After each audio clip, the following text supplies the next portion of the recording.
Fair and secure में आपका स्वागत है। इस साप्ताहिक प्रोग्राम में हम एक जानी मानी शख्सियत के साथ बातचीत करते हैं। आज हमारे मेहमान हैं प्रोफेसर सैफुद्दीन सोज, जो जम्मू एंड कश्मीर कांग्रेस के अध्यक्ष हैं। सैफुद्दीन सोज साहब, आपका फेयर एंड सिक्योर में स्वागत है। सोज साहब, जब भारत और पाकिस्तान का बंटवारा हुआ तो आप करीब 10 वर्ष के थे। आपको आपके जहन में उस समय की क्या यादें हैं, जो बंटवारे की या जो कश्मीर के लिए जद्दोजहद उस समय हुआ? थोड़ा सा याद है बंटवारे का, जो उथल पुथल थी जी, उसमें कश्मीर की तरफ भी असर आ गया। वो जो ट्राइबल्स आ गए तो उस प्लंडर में और उथल पुथल में बारामूला में काफी तकलीफ हुई थी। और बारामूला मेरा होम, बारामूला में तो काफी हरकत थी, काफी उथल पुथल थी, काफी मारदाड़ हुई। और थोड़ी सी यादें मुझे हैं बचपन की, वो जमाना जी। है। आपने इकोनॉमिक्स में पढ़ाई करने के बाद टीचिंग लाइन अख्तियार की, ये क्या परिवार का फैसला था या आपको भी शुरू से ही पढ़ने लिखने का शौक था? नहीं, पढ़ने लिखने का शौक था और वो जारी है, इसीलिए वो पेशा मैंने इख्तियार किया। और फिर एक मौके पर सबकदोश हो गए। डॉक्टर फारूक साहब के वालिद साहब शेर कश्मीर शेख मोहम्मद अब्दुल्ला ने मुझे पहचान के सियासत की तरफ लाया। फिर उनकी ज़िंदगी में नहीं हुआ, क्योंकि वो मुझे पार्लियामेंट भेज रहे थे। 79 में बात हुई और 80 में भेज रहे थे फारूक साहब के साथ। उसमें फिर पार्टी में उनको डिफ़िकल्टी हो गई कि आप बाहर से क्यों ला रहे हैं। गुलाम मोहम्मद शाह ने उसमें रुकावट डाल दी थी उस ज़माने में। लेकिन उनके इंतकाल के बाद फारूक साहब की वालिदा, फारूक साहब और दूसरे जो सीनियर लोग थे, उन्होंने मुझे कहा कि ये तो शेख साहब की वसीयत है, आपको आना चाहिए। तो फिर रिज़ाइन किया मैंने और आ गया मैं। और 83 जून में मैं पार्लियामेंट में बाई इलेक्शन में आ गया। जी, सो साहब, आप एक लेखक हैं, साहित्यकार हैं। आपने रशियन से कश्मीरी में ट्रांसलेशन भी की हैं। एक आपने सोशल इविल दाज के ऊपर आपने प्ले भी लिखा है। तो ये पॉलिटिक्स में आपका रुझान फिर कैसे हुआ? बात यह है कि पॉलिटिक्स एक किस्म की आवारागर्दी है। इसमें वक्त पर कंट्रोल नहीं है, वक्त तो लोगों का है जी। तो वो रह गया। मगर मेरा था ख्याल कि मैं कुछ लिखूं, पढ़ूं। जो रशियन राइटर्स ने किताब लिखी थी बहुत पहले 1917 में, 1934 में उसमें इंग्लिश में ट्रांसलेशन हो गया। तो इंग्लिश से मैंने ट्रांसलेशन किया और वो बहुत ही गजब की किताब है कि ये जो लिविंग रूम है, खाली एक कमरे में 1 लाख सवाल। तो आपने रशियन भी सीखी उस टाइम? नहीं, रशियन थोड़ी सी आती थी, क्योंकि मैं सोवियत यूनियन में मैं 7 बार गया। सोवियत यूनियन से एक किस्म का प्यार भी था कि लेफ्ट ऑफ सेंटर, गरीबों की बात, बाकी चीजें, वो तो हो गया खत्म। लेकिन यह है कि ये किताब बहुत अच्छी है कि 100,000 वाइज 2 भाइयों ने लिखी, एम एलिन उसका नाम है। तो जनरल साइंस की बेहतरीन किताब, उसका मैंने देखा कि कश्मीरी में तर्जुमा करूंगा, तो I got that Soviet land Nehru award. तो अभी भी समय मिलता है आपको ये लिखने? जबरदस्ती कर रहा हूं। I go to library almost daily, जबरदस्ती। मगर एक बात है, सारा टाइम पॉलिटिक्स में निकल जाता है। तो आपने कहा आपने 1983 में पहली बार लोकसभा की इलेक्शन लड़ी। जून तो आपने नेशनल कॉन्फ्रेंस क्यों ज्वाइन किया? आपने कोई बाकी पार्टी क्यों नहीं ज्वाइन किया? आपका कोई परिवार का विचार इस तरफ था? नहीं, वही प्रीमियर पार्टी थी, बड़ी पार्टी थी। उसी में शेर कश्मीर शेख मोहम्मद अब्दुल्ला उनके सरबराह थे। उन्हीं की वजह से मैं आया था, तो उसी जमात में था। तो फिर एक मोड़ ऐसा आ गया कि मुझे अलग होना पड़ा, क्योंकि वो जिसको एनडीए कहते हैं उसमें शामिल हो गए फारूक साहब। उस वक्त बीजेपी के साथ आ गए। मैंने कहा कि हम वाजपेयी साहब को रेड कारपेट रिसेप्शन दे देंगे, क्योंकि वो वोट से प्राइम मिनिस्टर बने, लेकिन उस जमात में शामिल नहीं हो जाएंगे क्योंकि कश्मीरियों का इख्तिलाफ है। तो उसका रिजल्ट बाद में वही आ गया जो मेरा अंदाजा था। तो लेकिन इस चीज का आपको अभी आज कोई अफसोस है कि आपको बिल्कुल छोड़ना पड़ा? नहीं, बिल्कुल। वो तो मेरी जिंदगी का सबसे सुनहरी बाब है, जब मैंने वोट पार्टी के खिलाफ डाल दिया। मैंने ये साबित कर दिया कि बीजेपी के साथ जाने से नेशनल कॉन्फ्रेंस को नुकसान पहुंचेगा। नहीं, मैं इसलिए कह रहा हूं कि आपकी इनिशिएशन नेशनल कॉन्फ्रेंस से हुई और पार्टी आपको छोड़नी पड़ी बाद में। वो वही वोट नहीं देना चाहता था मैं, वोट ऑफ कॉन्फिडेंस जी। तो मैंने वाजपेयी जी को इज्जत करेंगे, लेकिन उस जमात में शामिल नहीं हो जाएंगे, क्योंकि उनका रुझान मेरी नज़र में बीजेपी का गलत रुझान है। वो उनके पास वो नज़र नहीं है कि वो देश को एक रख सकते हैं। और उनमें बहुत सारे लोग हैं जो बहुत ही फिरका परस्ती की तरफ माइल हैं। ये देश तब फलेगा फूलेगा जब सारे लोगों को एक नज़र से देखा जाएगा, हिंदू, मुसलमान, सिख, ईसाई, सब लोगों का देश है। तो बीजेपी इस नजरिए पर की कायल नहीं है। मैंने और अब शायद नेशनल कॉन्फ्रेंस में भी ये रियलाइजेशन है कि उस टाइम उन्होंने गलती की। और ये सारे वर्कर मेरे साथ थे, लेकिन वो करते क्या? सवाल ये है कि जब ऊपर से डिसीजन होता है, लेकिन एहसास मेरे साथ था और मैंने प्रूव कर दिया। उसके बाद नेशनल कॉन्फ्रेंस हार गई इलेक्शन में जी, लोग उनसे नाराज हो गए। अब भी तो वो कोalition में है जी, अपनी ताकत में थोड़ा गलत असर पड़ गया। वो तो उमर साहब ने बताया, फारूक साहब ने तस्लीम किया, तो उन्होंने कहा, तो उन्होंने मान लिया कि मैं सही था, हालात ने बता दिया। और मैंने एकदम कांग्रेस ज्वाइन नहीं की, मैं 2.25 बरस ज्वाइन नहीं किया। मैं कि कश्मीर के लोगों को ये नहीं समझना चाहिए कि मेरी पार्टी पहले ही तय हो गई है। फिर मैंने देखा कि कांग्रेस ही ऐसी पार्टी है जिसमें मैं आप सोच साहब कांग्रेस में भी आप केंद्रीय मंत्री रहे और उसके बाद फिर आपका स्टेट में वापस आने का रुझान कैसे हुआ? जैसे स्टेट के प्रधान दोबारा चुने गए आप। और जैसा कांग्रेस हाईकमांड का हुक्म होता है, जैसा वो समझते हैं ऐसे ही करते हैं। तो इसमें अपना इख्तियार तो नहीं है। मैं वर्किंग कमेटी में हूँ, सदर हूँ कांग्रेस पार्टी का जम्मू कश्मीर में।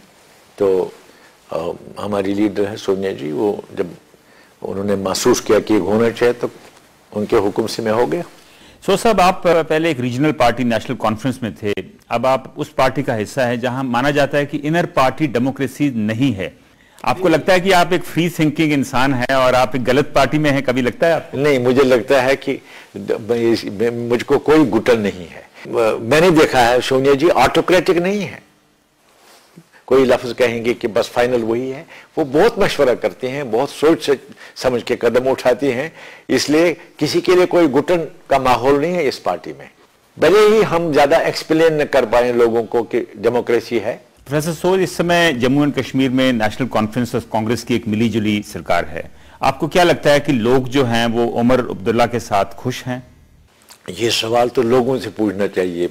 मेरी नज़र में यह है कि जो कुछ कर सकते हैं उमर अब्दुल्ला करते रहे हैं।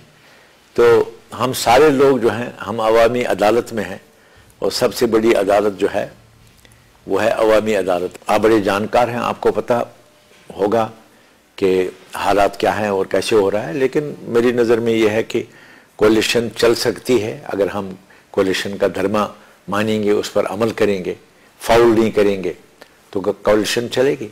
लेकिन आपने कुछ समय पहले कहा था कि इस सरकार में कुछ कमियां हैं, खामियां हैं। There is a trust deficit and some shortfalls. वो तो मैंने उस वक्त कहा कि यहाँ के CCS ने ऐसा जाहिर किया था। और वो कुछ लोगों का ख्याल तो है कि गवर्नेंस में बहुत ज़्यादा अच्छा होना चाहिए। अब आपको क्या लगता है कि उमर अब्दुल्ला की सरकार को और क्या करने की ज़रूरत है? लोगों का सेवादार बनना है। वो खुद ब खुद लोग समझेंगे कि वो ठीक कर रहे हैं। और अगर हम में से कुछ लोग रिश्वतखोरी करेंगे, कुंभा परवरी करेंगे, गलत काम करेंगे, कोई चीज़ छुपती नहीं है। तो इस वजह से हमको जागरूक होना है और हमको लोगों की सेवा के लिए कमर बांधना। लेकिन कुछ लोगों का मानना है कि जो रिश्वतखोरी है उसके ऊपर लगाम कसने में सरकार नाकाम है। नहीं, कुछ अदारे हैं जिससे रिश्वत रोकी जा सकती है। वहाँ इंफॉर्मेशन कमीशन बनना चाहिए, अकाउंटेबिलिटी कमीशन बनना चाहिए।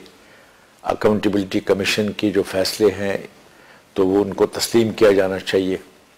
विजिलेंस कमीशन बनना चाहिए। तो इसीलिए वो अदारे जो हैं वो बनने के बाद बड़ा अच्छा हो सकता है। लेकिन आपके हिसाब से कौन से क्षेत्र हैं जिसमें इस सरकार की कारगुजारी अच्छी है? नहीं, वो मेरे लिए दूर से ये पता लगा। कारगुजारी तो वो बताते रहते हैं, मिनिस्टर बताते हैं, चीफ मिनिस्टर बताते हैं, सेंट्रल गवर्नमेंट को मालूम है।